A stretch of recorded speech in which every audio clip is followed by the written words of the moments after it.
Hey everybody, it's Dan, your friendly fishmonger at dansfish.com, and I think we have a real treat today. This is Thomas. Thomas breeds the Aquatics species that I acquire. The irvinecaras species that I acquire. I've purchased Aquatics and Bioactive from him.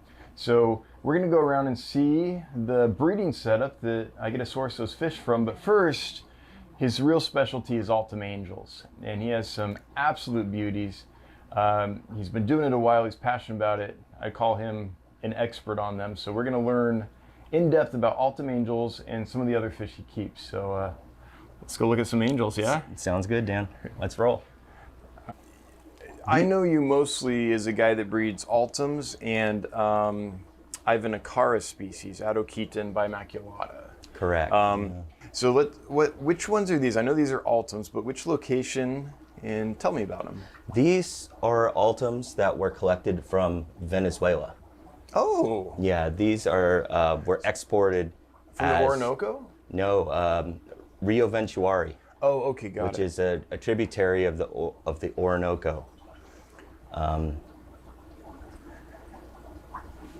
they're wild. These are wild caught. When you get them in, are they this big? No, these fish have been here for about 1.5 years now.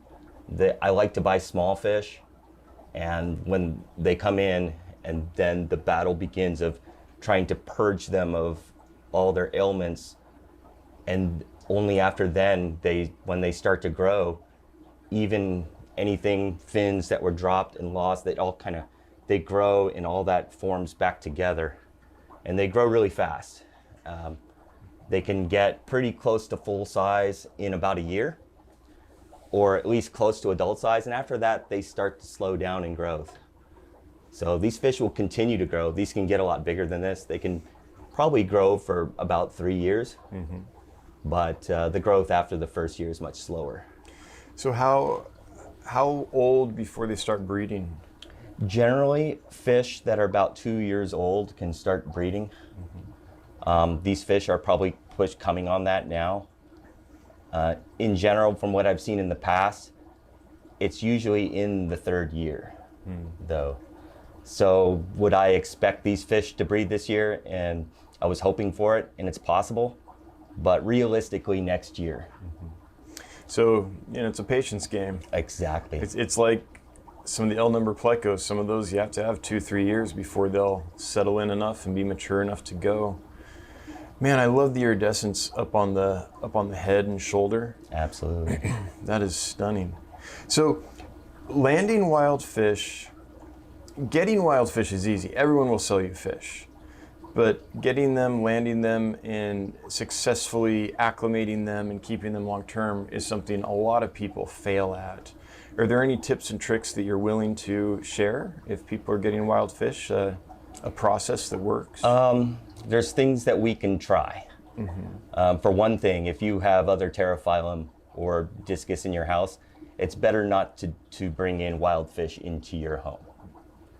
Because when they come melting, as many people see. They might come where they look intact, and then over time, I would consider it to be, my theory is, it's like an allergy. It's like an immune system fallout, where their bodies can't fight against any of the bacteria.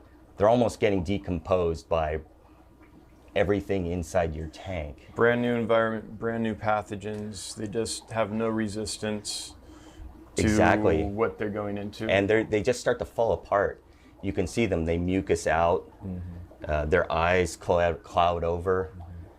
So step one is, if you're bringing in, wild Altums and stuff, it's better if they aren't exposed to the things that the domestic strains of angels and stuff have. Yes, I believe that. That's the crux of what you're saying, is that right? That, and also, I bring them into bare tanks. I bring them in, when I put them in, I put them in just reverse osmosis water. And straight up RO? Straight up Nothing RO. added? How stable is it? Is it RO that's been sitting for a while? No, really? It could be pretty new. The temperature is pretty important. when you first get wild Altums, since they can be disintegrated by all these types of bacteria, so if the water is warm, that can accelerate the process. Oh, so you actually don't keep them hot? Correct. When they first come in, I like to acclimate them at about 75 degrees. Not 85 like a lot of people would think. No, 85 is after they become solid and they're doing well, and then I can boost the temperature. That makes sense. So you're slowing their metabolism and the metabolism of the pathogen to give them time to settle more and hopefully beat the pathogens. Is that Correct. And so when they first come in, I don't medicate immediately, but I have a plan. So I wait for a few days and I feed them and I get them their strength back a little bit. And then it's immediately potassium permanganate dips. And I have different levels of that for the serious of their collapse. Like sometimes if things are going really bad, I can exceed that dosage and I can do it more often than is recommended. But in general, if the fish aren't too bad, 4 milligrams per liter for 2 hours, and I'll change half of that water out, and then I'll, of course, the hydrogen peroxide to neutralize that, and that will scrub them of external parasites, gill parasites. Correct. When things get really bad, sometimes the groups are unsavable. I've had groups where everything I do, it just seems like they're just slowly dying. And one of the tactics I can do when I have that problem is when I do those dips, I dip them and then I jump them to a new system. To break any cycles. That's right, and I sterilize the old system entirely. Yeah, that's actually a good trick. There's like marine aquaculture labs and things that do that as well. They will treat different parasites by keeping the fish in containers, and every day they move to a new one. And so the eggs and the other parts of the life cycle of the parasites get broken. Correct. Yeah. So after that, if the fish start to solidify, depending on if they're breaking down a lot, and I feel like they keep on mucusing up, they have like an odor to them that comes out of them. You can actually smell. I can smell the difference. Yeah, and it's not every group is the same, but if I have that really strong smell and that slime out, I'll change that water every single day, and I'll just keep swapping it and swapping it and swapping it. How long do you use the RO for? I use the RO pretty much continuously. Okay. Pure RO, you're not adding any minerals back. No, not at first. But there's some wood in there and stuff, so they are getting some tannins. Well, right now these fish are in tap water now. Oh, I see. Yeah. So we're talking about the acclimation process. So in that process, bare tank, nothing, RO water, change it, keep it clean, potassium dips. Correct. Some of the antibiotics that people can try is oxytetracycline. If you use that, then of course no lights because it disintegrates. Yeah, and another one is nitrofurazone. But from what I've seen, I don't think the bacteria itself is the issue. Well, especially if you're keeping them in such clean, pristine water. And the immune system of the fish is the issue. Is the fact that the fish is disintegrating and not its immune system is dying of AIDS is what's happening. So the strategy is keep them clean long enough that their immune system can bounce back, and then they can be a strong, hardy fish. Correct. After that, yeah. Correct. That makes sense. You're just trying to buy them time so they can recover before they have to deal with all the issues.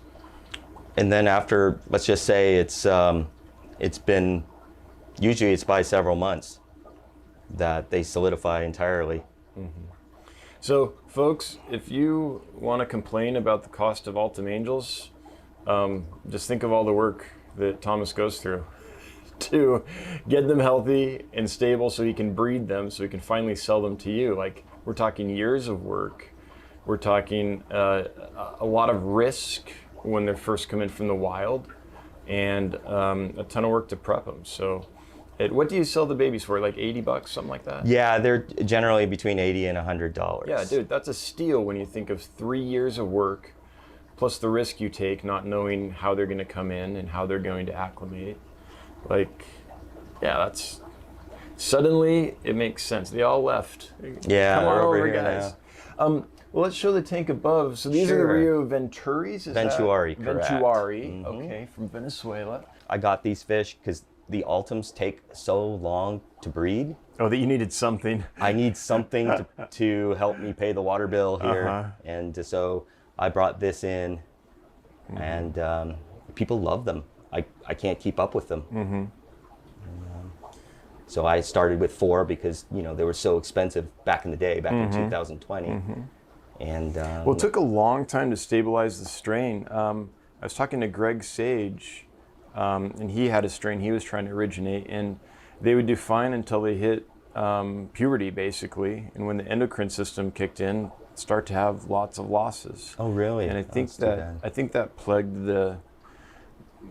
the Snow Whites for quite a while till they were able to select out of that, is my understanding.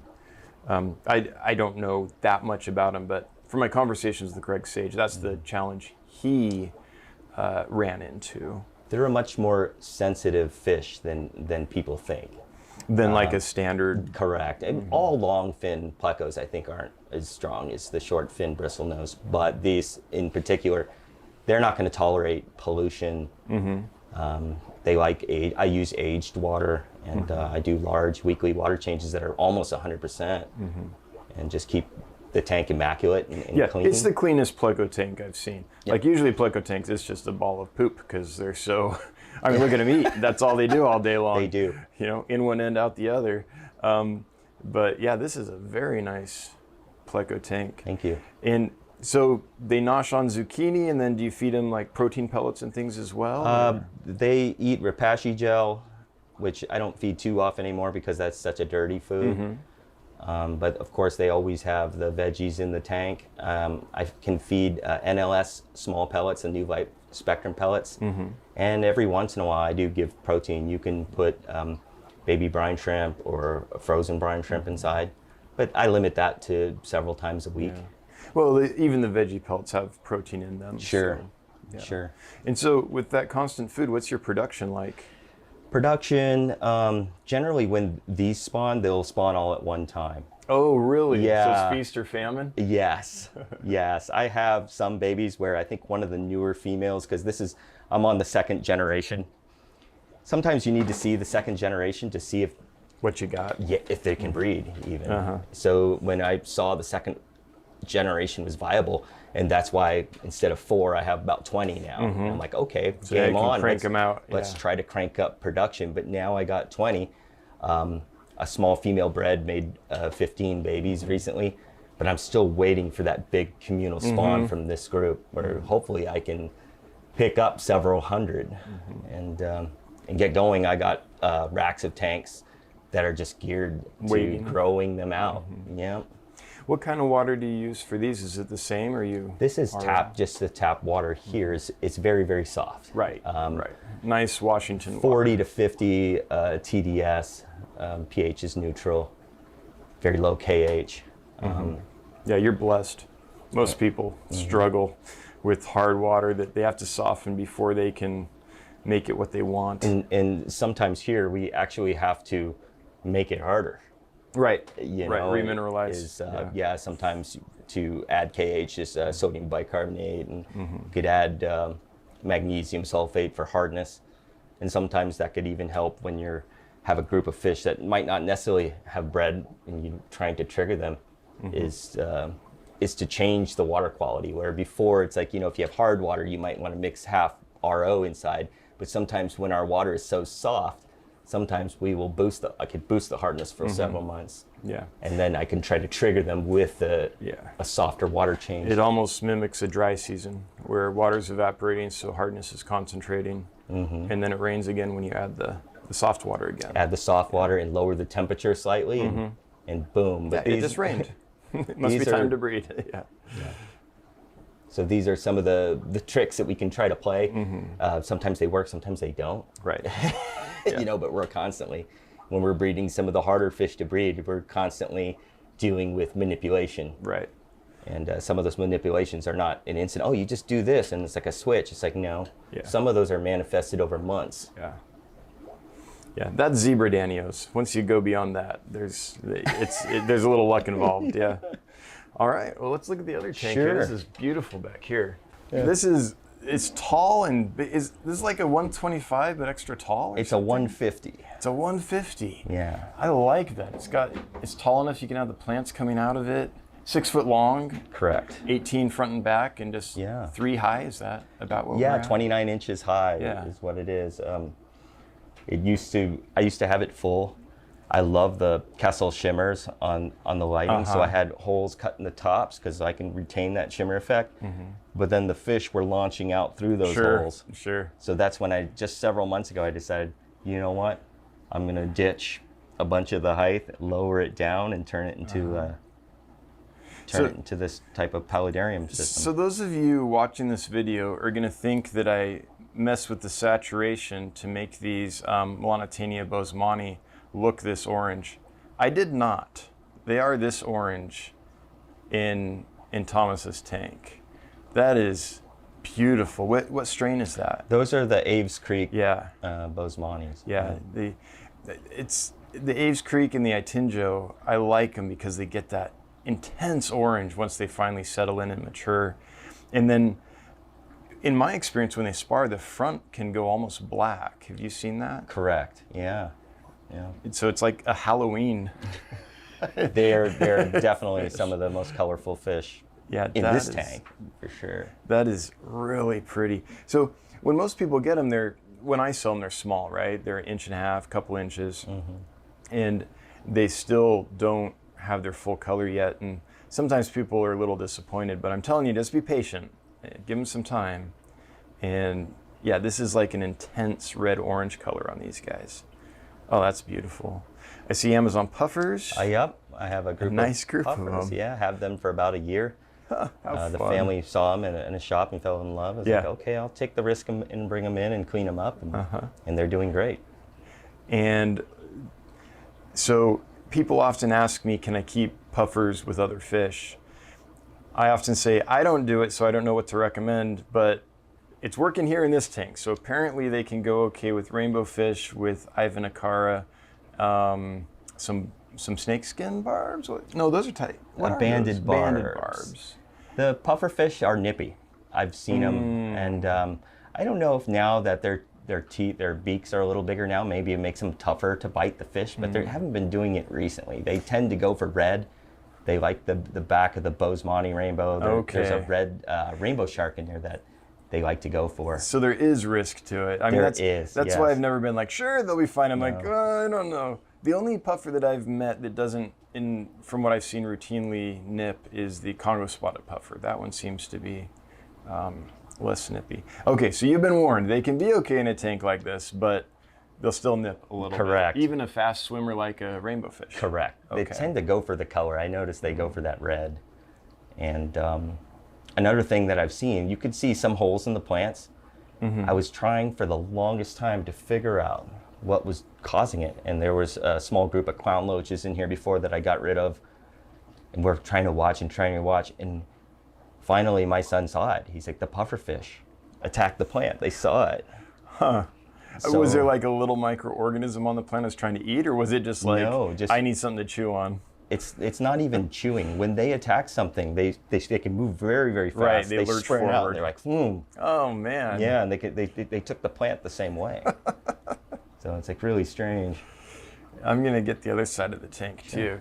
Oh, those dwarf signals are beautiful. Yeah, there's a whole bunch of irvinecara bimaculata in there. Oh, and they're stunning. Like, they're really happy in here. Look at those colors. And what generation are those? Those are bigger than the ones these are every fish now is in F3. F3 in this home. So these are all fish that I bred. Look at those guys back there. So where's your grow out? I have another room over here, and I have a quarantine room outside that has about 400 gallons. That since I've decided not to bring more pterophyllum into the house now that I use for grow out. So there's probably about 400 Bimaculatus out there right now. Yeah. What before we look at other stuff, what loaches are these? Are these the Kubatai? These are the yo-yos. That's a yo-yo? Yes. Oh, just an adult, huh? Yeah. So it changed color or changed pattern. They do a little bit. They become more marbled. Yeah. That's still a beautiful fish. It doesn't say yo-yo, but No, it's not pretty anymore. cool. When they were babies, they did. Oh man, this is an absolutely. And they got the Snow Beautiful White tank. bristle nose in there that I bred. Yeah, I saw a couple of There's- those as well. About 95% of the line of the Snow White line is coming long fin. But there's some short fins in there, and they're perfect for this tank. And every tank needs bristle nose, I believe. Especially you have plants and they eat all So that good for the algae. off the leaves. And Yeah, good algae control. Yeah. yeah. Okay, so now we're in the grow out room. So these are babies then, Thomas, that you bred? Which ones? Are these These are wilds? no, you're these are raising? wilds. Okay. These are wilds. They're from the Rio Negro, Oh, okay. San gotcha. Felipe catch location. I have 16 in this tank. I have one bonded pair in this 200 down below, and I have another pair in the 90 that's on the other side of this. They're so awesome. They are. That is so beautiful. It's wild fish, man. They have it rough. So if you look at that guy, he got in a tussle at some point. Something tried to eat him. That's right. He has And a then he cut. healed up. Yeah, he's got a wedge. Maybe a dragonfly larva when he was a baby, or maybe a predator fish when he was a little older. But he escaped. He healed up. He's gangster. Yeah. That fish is gangster. You'll see that a lot with wild fish. It's like, people sometimes are like, I don't think it's right to keep fish in aquariums, and I'm like, they think it's right.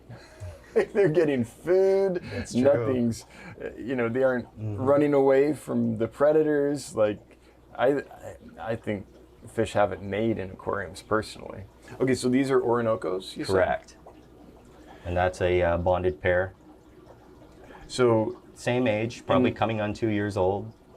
Hopefully can spawn. If they don't spawn this fall, generally like the seasons that I see here are from like August to about December. So it'll be through next year if they don't- Exactly, which is fine. will they breed okay in tap water, or do you have to go RO on I those? have to go RO, and I precondition the water with catappa leaves.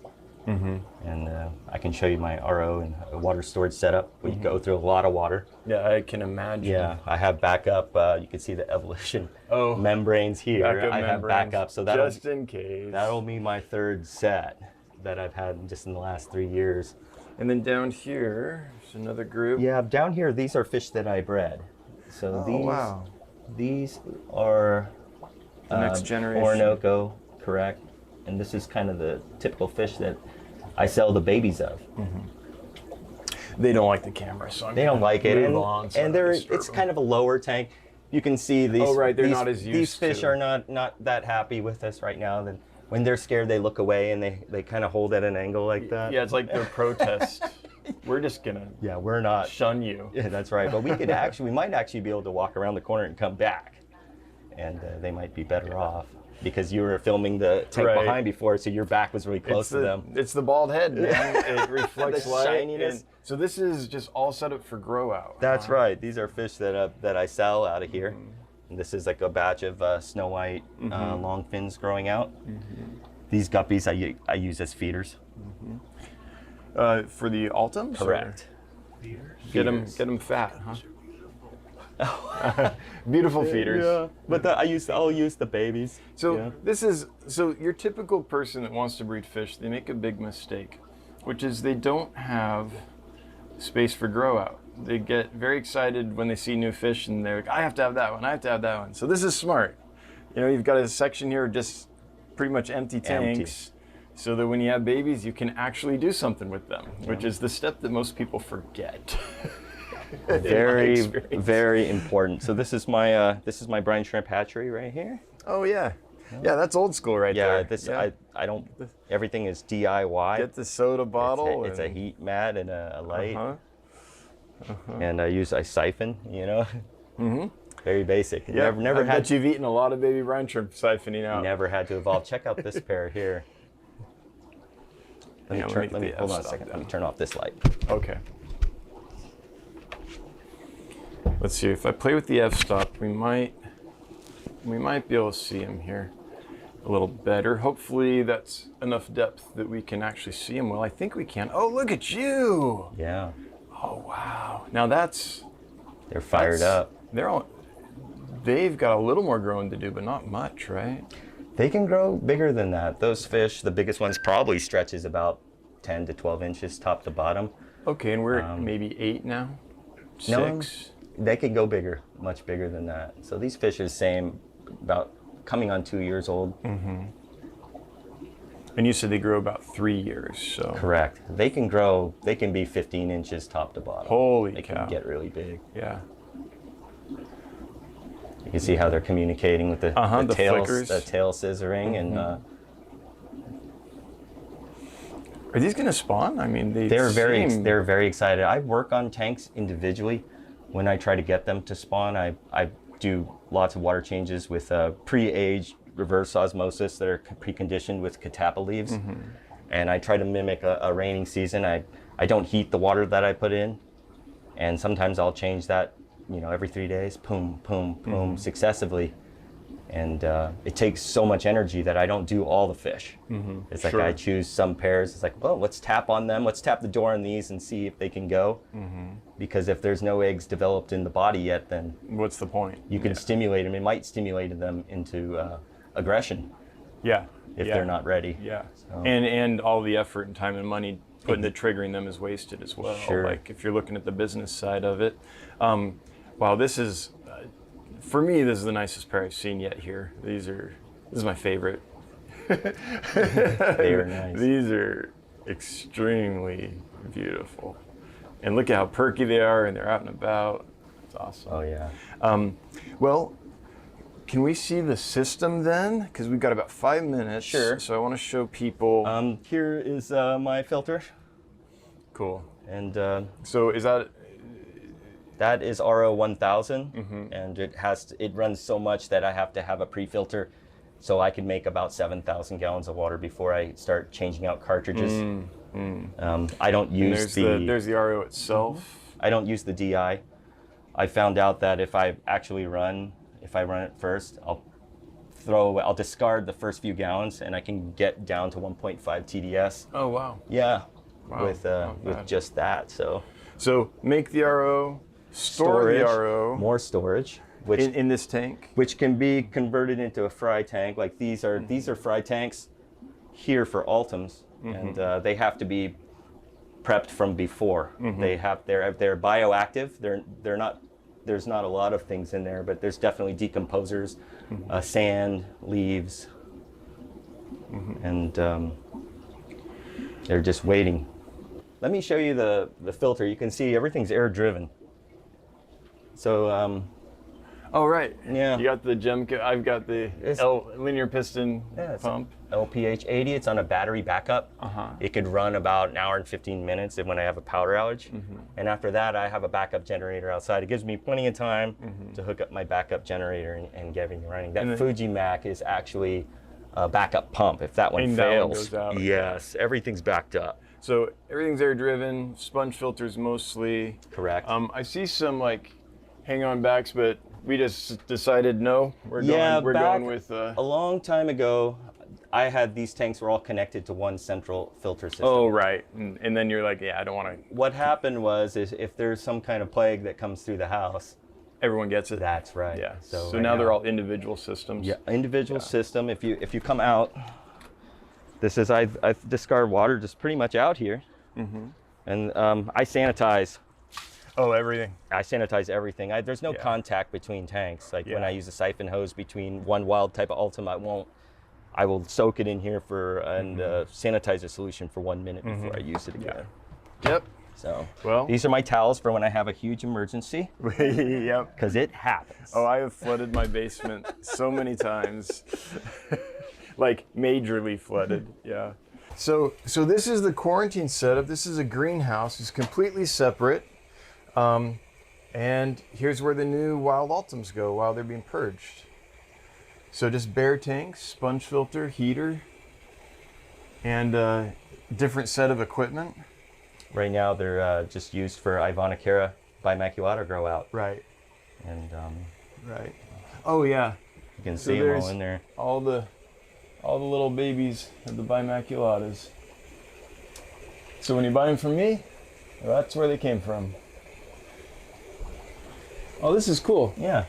And makes total sense when you're dealing with sensitive, high-value fish that you're not going to want, you want a separate facility for that. Yeah. It's totally separate room. I learned the hard way. Yeah.